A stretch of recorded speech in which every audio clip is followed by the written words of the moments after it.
Ceremony this morning at the downtown office of ABCD, 14 people took a step toward economic recovery.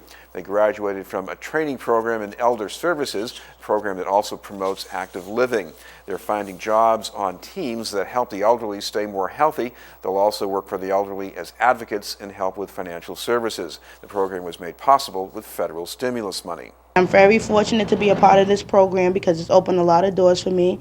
As of yesterday, I was able to get a job through this program, so I'm very fortunate to have it in my life, and it's a new stepping stone for me. 10 years ago, I was in corporate America running a company not too far from here, only a couple of blocks.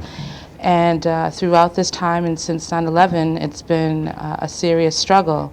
Now that I am low income, I have the chance to go to school and make a difference in people's lives that otherwise, have been silenced by society. So I'm hoping to make a change where we don't just look at our seniors or the elderly as such, but we personify it and we make them become our elders. And I think just doing that alone will change the way that we approach them and the way that we affect their lives and our own.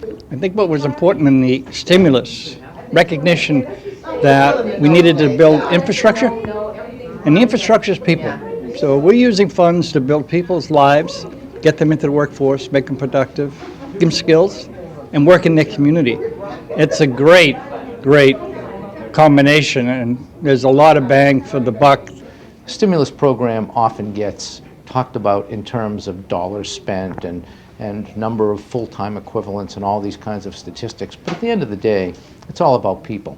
And that's why it means so much to be able to spend some time with this graduating class, hear their stories, understand what their aspirations and their hopes and their dreams are, and know that the stimulus program played some part in helping them get there. Speaking of numbers, for the first quarter of this year, the stimulus money channeled by the state created the equivalent of 6,400 full-time positions.